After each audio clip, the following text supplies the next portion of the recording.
Siman Bet, page 189. Tzitziot shel pishtim. Tzitziot of pishtim, of linen. Or of wool. Here, when we use the word tzitziot, we're referring to the strings on the corner, not to the clothing. The strings on the corner. Potrim bechol minei bgadim. They count. Literally, the translation is they exempt four-cornered garments, meaning you fulfill the obligation of having tzitzit on four-cornered garments of any kind, of any material. So you can use wool or linen tzitziot, strings, on clothing of any material. Chutz, except for mishel pishtim letzemer, or shel tzemer lepishtim. Except you cannot put wool tzitziot on a linen clothing, or linen tzitziot on a wool clothing. Why?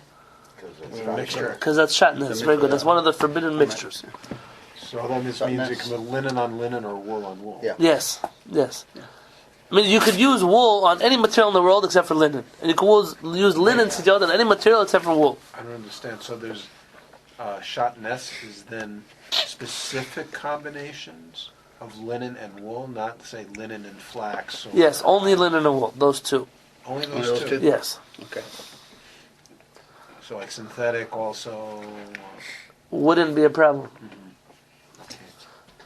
Not, at least not of shatnez. So, would you mind me asking? There's a chair right there. Would you mind me asking why these two species and not others are considered? You could ask me 100 times. This is one of those things the Torah doesn't even give us a reason for. Okay. Seems to be something about these two materials. It's a chok. It's like the red heifer. I learned something many years ago about lamino. That's why also not mixing seeds in the field. That Hashem wanted certain things kept separate. Right. So the question is though, why these two things? And I'm sure the books of Kabbalah or the Rishonim try to give reasons, but I'm not familiar with them. Mm-hmm. I'm but not of embarrassed. Course, have if possible, a halachic reasons. Not that I'm familiar with though. If somebody wants to look this up, why dafka wool and linen? Yeah, please do. Yeah. So you can mix wool with silk. Yeah. And most of your clothes are mixed with something. Just these two things not. Now, this is only applies, Maran says, Bazman hazeh. Nowadays. Listen very carefully. Deleka tchelet.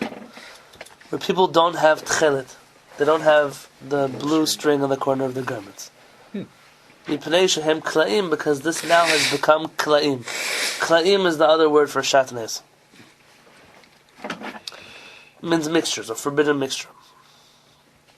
What has become forbidden? Once you tie the wool tzitzit onto the linen garment, or vice versa, that has now become klaim. Okay, but I'm missing something. You mentioned Kehillat here. Very good. It seems to be. Wait, but so a shatnez is a type of klayim, an illegal one, but klayim could be an acceptable mixture. In other words, Yeah, klaim could also be an acceptable mixture. Just here, klaim just means a mixture of fabrics, but here we're using it to refer to a forbidden mixture. Tell me what you're about to say. So what you're saying is that only when there's the blue dye that does this apply? Exact opposite. Yeah. When you have Kehillat, then you could. When okay, I mean, right. If you had Kehillat, you could put wool tzitziot on the linen clothing, or linen tzitziot on a wool clothing. That's a stam halacha. Yeah. wow. And we're gonna see why in just a second. Just give me a second. This never told us that in Hebrew school, huh? Haga says Narma v'yesh omrim. Some say shelo la'asot tzitzit shel pishtim klal. Some say you should never make tzitzit out of linen. Afilu b'shar minim, even on tzitziot of other clothing. V'hachi nahug, and this is the custom. To the best of my knowledge, this is the custom. I have never seen tzitziot out of anything except for wool. Could be that some people use cotton. I've never seen such a thing, but wool is a standard for tzitziot, and probably because of this Rama.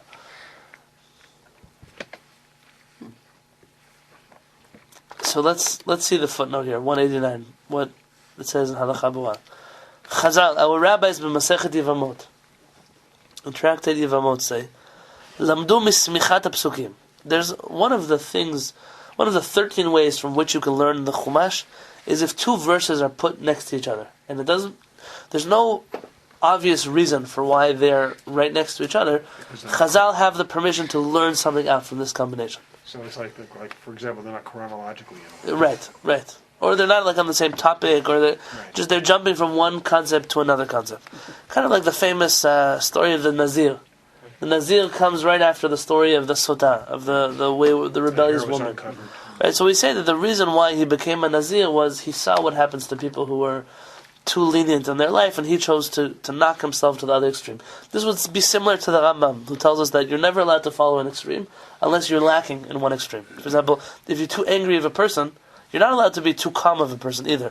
Meaning that if someone were to step on you, you wouldn't say anything. But if your problem is anger, you're allowed to push yourself to the other extreme for a short amount of time in order to bounce back and balance yourself in the middle.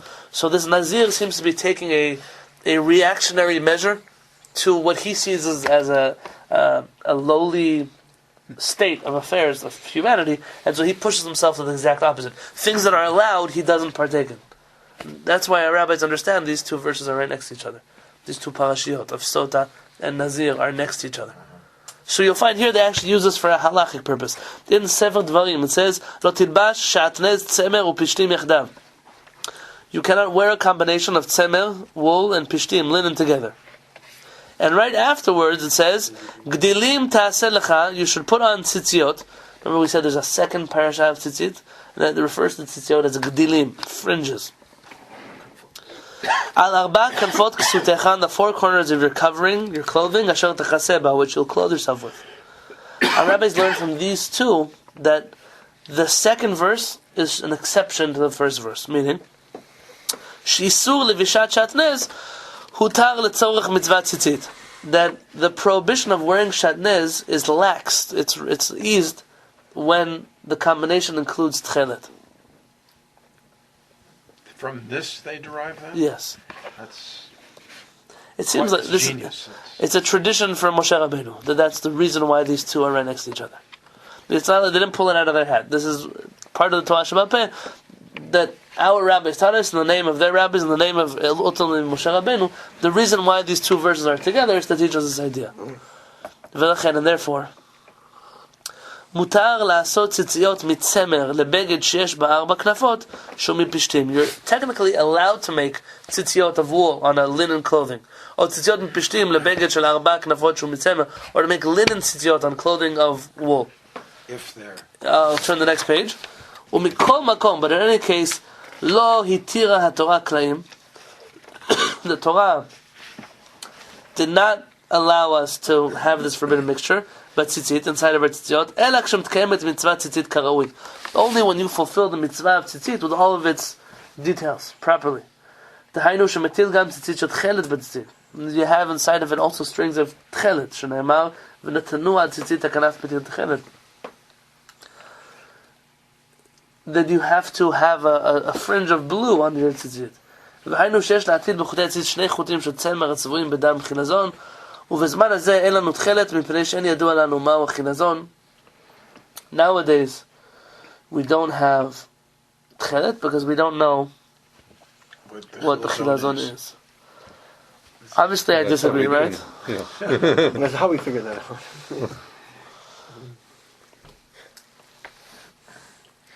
Was a scientist who rediscovered the sea creature that's a chilazon? How was that found again? If you like, we can have tomorrow night a class on Kehillat. I can bring some sources and opinions. If you're interested in that, I'm happy to do so. Yeah, anybody interested in studying about Kehillat? Sure. Okay, I'll bring you some handouts tomorrow. I don't want to speak off the cuff, so we'll do it tomorrow. But you have a thing with blue eyes. Now you should know there are some rabbis who their entire fear with allowing people to wear Kehillat is not because they disagree that this is Kehillat.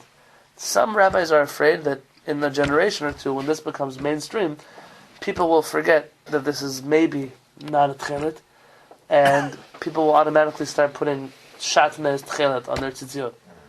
And because of the prohibition of shatnez, they want to stay away from allowing this. I'll tell you, that's like That's being afraid. it's way too complicated of a fear. Rather, I think in general you'll find that today's rabbis are split on a very serious issue.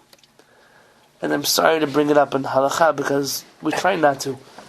But I'm just now dealing in a matter of conversion of Judaism, a certain sugya that I'm learning through now. And I came to an interesting letter from Rabbi Chaim David Halevy, who was the chief rabbi of Tel Aviv. And he says that in his opinion, this issue is divided between two camps of rabbis, not Sephardic Ashkenazi, not strict and stringent, between those who view today's generation as a messianic generation, or those who don't.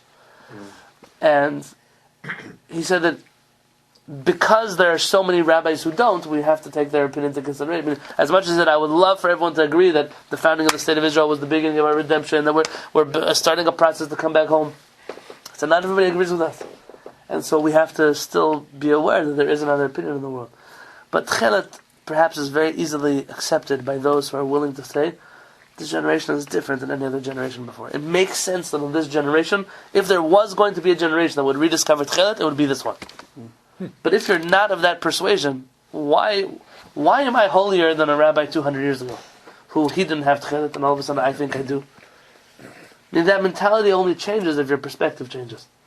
Then if you believe, like I do, that this is the beginning of a Geulah, then it's easier for me to accept that I'm able to do something that perhaps the Rambam wasn't able to, or the Chafetz Chaim wasn't able to. Interesting. And so there are exceptions to this rule. You'll find camps of very ultra-Orthodox Charedim in Jerusalem that wear Kehillat. There are exceptions to every rule. And you'll find very camps of very religious Zionists who don't wear Kehillat. But if push comes to shove, are we willing to accept that things are changing? There is an opinion of the sixth Lubavitch Rabbi. I saw this once, passing. I would not be able to find it for you again today if I had to look for it. I was once learning one of his speeches and I came across his teaching. The sixth Lubavitch Rebbe was of the opinion that according to Kabbalah, whatever effect the blue string has in the world today cannot spiritually affect the realms. I'm not a Kabbalah, so you understand what I'm saying on whatever level you understand. It cannot affect those realms until Mashiach comes. And so even if we were to actually find the real Chilazon, we wouldn't put it in our clothing because it's useless. It's kind of like the plug is unplugged. So there's no reason to put it in. And so Chabad Hasidim seem to have developed this idea that even if it's real, we wouldn't do it. I respect them for the following their Rebbe. I struggle with this concept of a halakha that's in the Torah. The Rabbi makes it clear the only reason we stopped doing it is because we weren't able to, not because we're not supposed to. And everyone would agree that if we would find such a thing, we should do it right away. And I hear people say, "Oh, it's a minhag. We already have a custom not to wear white." What kind of custom is that? I was once teaching in a community, and someone said, "Oh, Rabbi, they mentioned a certain kind of Sfaradim. We're this kind of Sfaradim. Our custom is that men and women dance together." So what kind of custom is that? That kind of custom. It's not a custom. It's true, you might be right that many people do, but it doesn't make it a minhag. It's like, "Oh, Rabbi, we have a minhag not to live in Israel anymore." I understand. That's why but that wouldn't now get rid of a halakha that a person should live in Israel. Some people have to be careful what they call a minhag. So they say, "Oh, it's not our custom anymore to wear Kehillat." Of course it wasn't a custom. You didn't know what Kehillat was. Today, when I could show you that we know what Kehillat is, so how is it a custom anymore? Therefore, 191. Even though, what is an ein ma'akev? Do you get a mitzvah of tzitzit if you don't have Kehillat? Yes. So the blue string it's not ma'akev, it doesn't hold you back, literally, from fulfilling your obligation. You can fulfill your obligation even without Kehillat. But originally you couldn't. Well, some rabbis argue. Rambam and the two seem to say that you can. It's okay. White on its own is also okay. Some rabbis argue. They say that you need the blue. In which case, today I would make an even greater argument. Nobody holds that the blue would make your tzitzit not kosher. Many would hold, though, that without the blue, your tzitzit would be not kosher. Why not err on the side of caution? Worst comes to worst, you tell Beidin Shalmana, my tzitzit got a little bit dirty. What happens? What will happen to you? People are afraid. In any case, we don't allow people to do shatnez when there is no tchelet.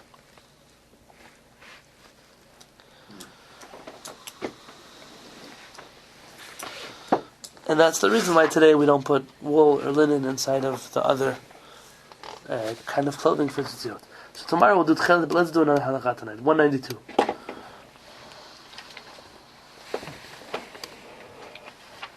So you're talking about the best way to fulfill tzitzit, biblically, is with what kind of garment? We mentioned a wool, or Linen?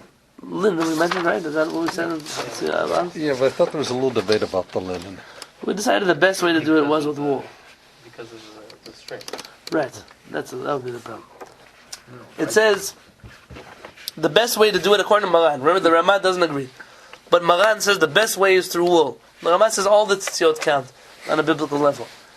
The question today is, what if you are going to go with a secondary tzitzit? You're going to wear cotton tzitzit, you're going to wear silk tzitzit, or whatever it is. What kind of strings should you put on that? Polyester. So we mentioned that wool and pishtim, wool and linen, they work for all the clothing. So you could put wool and linen. The question is, can I put silk strings on a cotton tzitzit? Or can I put Sure. cotton strings on polyester tzitzit? I don't know why you would wear polyester tzitzit, but in the case that you had an unfortunate occurrence of having Don't like tzitzit. any matches around it. It'll melt. Says Maran, tzitziot shel Shaar minim, tzitziot that are made of any other material. Strings. Ein potrim ela b'minam. They only count for tzitziot, for the garments that are made out of the same material as they are. Kagon meshi lebegen meshi. Silk tzitziot only work for a silk garment. Tzemer gefen letzemer gefen. Cotton tzitziot only work for cotton garments. But if you don't, let's say you put a silk tzitziot on a cotton garment, it counts as if you're wearing a four-cornered garment without tzitziot. But nothing to do with shatnez. Not shadness. It has nothing to do with shatnez. It has nothing to do with the blue thread either. Not to do with the blue thread either. This is a whole different. Yeah, it's a whole different construct. It's like a. Well, Korach had the all blue This is whether you're tzitzit Yosef and Mitzvah. garment. Whether it counts. Who did? Yeah, You see whether where it that- I think counts the as- Korach. It was all Kehillat. Korach? You see where you got Oh, hit? yeah. It was a landslide.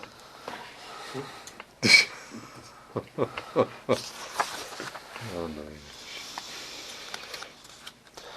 Okay, let's again go to page 198. 198. 198. The siyum is coming faster. Well, the double Can't hitter. for this like that. Just to eat. Just for food? I haven't given you food the last 4 times. What makes you think that's going to come true now? It's food for thought. Oh. Four. Just ran into that. That's why we keep Jack around. So And that's the only. that's the only reason. Im hitil b'talit shel Shaar minim. If you put in talit of any other, here talit is referring to the garment, where tzitzit will refer to the strings. So if you have a talit, a garment of any kind of material except for wool or linen, k'tzat tzitziot mimino, v'k'tzat mitzemer o pishtim. Some of the tzitziot are going to be from that its own kind, and some of the tzitziot are going to be from wool or linen.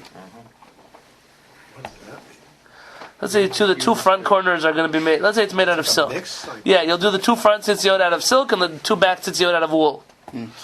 I told you, this entire section is full of practical halachot. So that makes it okay.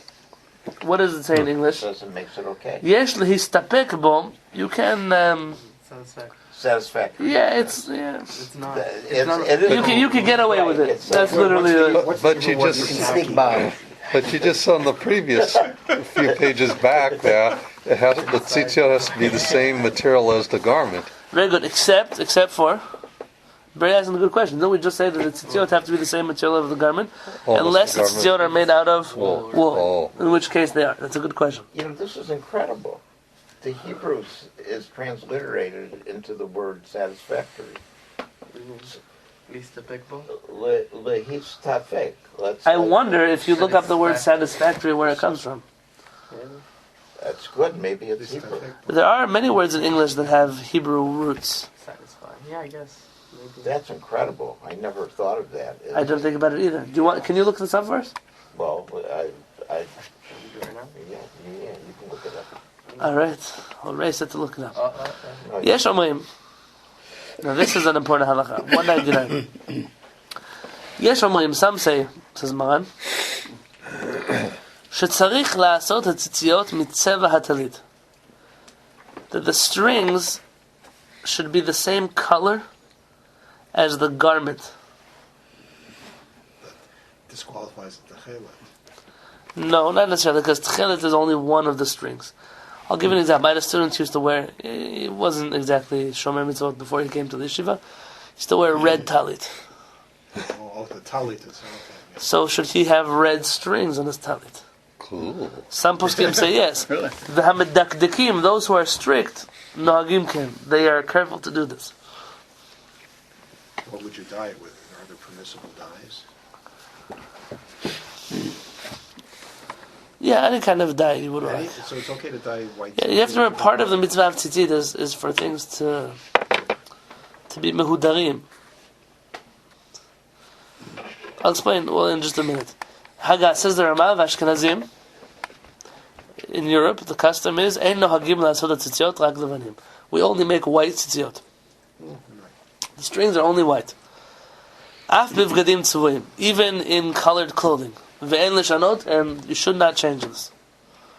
So the Rama says our custom only white strings, not to exclude blue, but to exclude like gray or yellow or purple.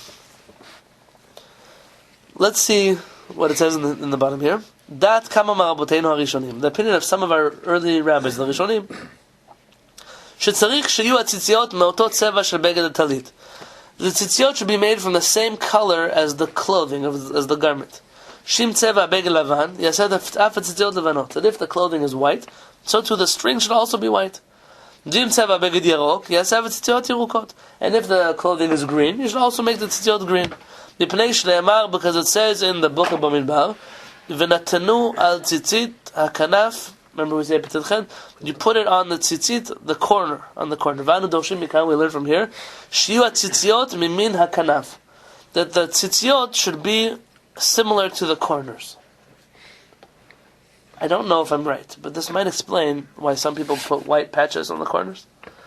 Aside from to strengthen the, mostly practically, it's just so it doesn't tear. Yeah, but it could be that this has an idea, like the tzitzit will be blue, but we'll have a white corner. I don't know if I'm right. I'm just suggesting. You have to look into the Judaica business for this. ואנו דורשים מכאן שיהיו הציציות ממין הכנף. וגם יש בזה משום מה שנאמר. It also has an added aspect of, and this is what I was telling you before, זה אלי ואנבהו. This is my God, and I will beautify him. I will glorify him. Many mitzvot we have a minhag to make them more beautiful. You see this by Etogim, this is by Chanukah. Mitzvot, this is my God, I'm going to make it even more beautiful for him. A beautiful thing is when all the colors flow together. Not clashing colors. I don't know if all men understand how this works, but I guess, blue tzitziot would look nicer on blue garments, red on red, so to speak. Plaid with stripes. Right. V'dashu Chazal, you're going to start a new line of Talitot. Yeah. Our rabbis learn, hitna'eh lefanav mitzvot, be beautiful in front of Hashem with mitzvot. Aseh lefanav tzitzit na'eh, make a beautiful tzitzit for him. ויש ראשונים הסוברים שאין צריך להקפיד בזה. There are some rabbis who are of the opinion that you don't have to be careful about this. You don't have to take this into consideration. Let's do the following. Look at your tzitziot if you can. Busted. No, it's okay. No one's busted. I am not careful about this halakha, but some of you might be. The amount of twirls that you have in your tzitziot should probably be, if you're wearing standard tzitziot, 7, 8, 11, 13. Yeah. Like Maran. See that? You see how they're all bunched up pretty tight, or they should have been once upon a time? No, they're not. What they're trying to do is, even though it's a different amount of tzitziot, to make them look equal. It shouldn't be that the one who's 13 is this long and the one that's 7 is this short. The idea here is also Zeli Van Vil. They want it to look like 5 knots. It should be orderly. It should be in a nice way. Many of the laws of tzitziot seem to be revolving around this concept of making beautiful tzitziot. For example, you'll see that many have a custom when they tie Kehillat to leave between the spaces equal amounts of white to the blue. The reason is the poskim say to show to make it look nice, even. Obviously you can make a bunch of blue. You wouldn't have to leave white space in between. But the idea is to give a certain beautiful look to the tzitziot. We find this by many mitzvot. It's the reason why for Sukkot we decorate our lulavim and etorgim. Sfaradim, Ashkenazim don't have this custom, but Sfaradim do. The reason to make the mitzvah more beautiful. Ashkenazim do decorate. Ashkenazim do decorate. I have a nicer one if you want me to send it to you. Ashkenazim do decorate their lulavim and etorgim. They might not realize it's for that. Thank you. With there's a word for it, I'll tell you, like kloshkalach. The thing on the bottom, that braided net, that's meant to be a beautiful addition to the lulav and etorgim. It sounds like what you should call it, right? Ula halacha, and according to halacha, katav Maran Bet Yosef, Maran writes, shenachon lizayer b'davar. It's good to be careful about this. V'shechein noagim medakdekim, and that those who are medakdekim, that are particular, are careful about this. La'asud tzitziot mitzeva hatalit. V'chen pasak b'Shulchan Aruch. And that's what he writes in the Shulchan Aruch. Uminhag Ashkenazim la'asot tamid tzitziot levanot av beged tzivoni. And the custom of the Ashkenazim is to always have white tzitziot, even on a colored garment. V'chein dat Rabbeinu Hari. And the Arizal agrees with the Ashkenazim. Probably for some Kabbalistic reason. About tzitziot being white, I had to guess. I don't know. Well, Arizal was Ashkenazi. Well, he also was Ashkenazi, but it seems like this wasn't just something he did, but rather something he held you should do. And it's right. We did mention a halacha of tzitzit, which we're going to see again soon, which is, Rav Chaim Vital was asked, how do you do this if the Arizal didn't do it? The Arizal didn't do it because he still kept his tzitziot from when he was Ashkenazi. But really, if he would have made his own, he would have done this way. So there's a difference between what the Arizal did and what he held other people should do. Wow. Somebody who wants to fulfill all of the opinions, he should make his talit or his tzitziot white, and then make sure the strings are also white. From here you learn an interesting thing, and we can talk about this at a different point. Tomorrow we're going to do Kehillat. You should still bring your books, because you might refer to Shulchan Aruch. The custom is among the Jewish community, some people have black stripes on their talitot, some have blue stripes, a purple stripe, everyone has different colored stripes, and many Sfaradim have white stripes on their talitot, or no stripes at all. This idea of having a white talit, it makes sense according both to the pshat of halacha and according to Kabbalah. It definitely makes sense to have a white talit. Even the people who have black stripes or blue stripes or whatever color stripes, the important thing is the majority of the talit should be white. It's white. Okay, and I think everyone has such talitot. I try on Rosh Hashanah Yom Kippur to wear a white talit, and in fact, there's a level above white stripes on white talitot. And today they make talitot, they call them in Israel Bet Yosef talitot. I don't know if it's really true, but their understanding of Shulchan Aruch is the best kind is to have the stripes the same color as the talit. So they're not white stripes on like a wool talit, but they're wool-colored stripes on a wool talit. You'll see many people today with these talitot. It kind of looks like they're missing stripes, but that's the whole point behind it. It looks like that's supposed to be a stripe, but it's not any different than the other color of the stripes. Baruch Hashem, today I'll tell you, you're not dealing with situations where you only had a little bit of cotton and a little bit of wool, so you made your garment out of both, and you had leather to put on the corners. You see a lot of these halachot in this section deal with strange cases. Baruch Hashem, today you buy a talit, you can choose whichever level of kashrut you want it to have. And if you're doing it, I would suggest, whenever you deal with a talit, next time you're going to go buy a talit, buy the nicest one. Buy the one that fulfills the most opinions as you possibly can. Obviously within reason. There are some crazy opinions that you don't have to take them into consideration. But try to get a mehudar talit, a person as you could tell about them. Our Rabbi say, Bekiso, koso, v'kaso. You can also tell about a person the way he dresses. That person dresses a certain way. The talit that they wear, the tefillah in front of Hashem, it says something about them. Not necessarily. I know people with nice talitot and they're evil people. I know such people as well. But to make a point, when you do something, to do it with all the hiddur, with all the glory, as long as you're doing it for HaKadosh Baruch Hu, that way you don't upset Rabbeinu Avraham ben Aram at the beginning, who says the only reason you're wearing your talit is because you want to show off to people. That's not the reason why you're doing it. Rather, the reason you're doing it is because you want to fulfill these opinions. Because tomorrow we're going to study about Kehillat. Is it necessary to have stripes? No, not at all. So you could have a plain white. Right. I personally wear black stripes during the week. That happens to be the Yem. It's not know if it's the Yemenite custom, but it's what the Yemenite have on the talitot. The derivation of satisfactory, unfortunately, is Middle English. It comes from the word that means leading to the atonement of sin. Oh, wonderful. And it's from Old French. It's good you had English, because I would have translated Maran differently. Yesh stapek. I would translate it as you're not sure if you fulfill your obligation with it. Like it's enough. You're right here. He said mistapek, as in it's enough. You know, it's a maspik. It's good enough. Maspik. I might translate it as misupak, like you would.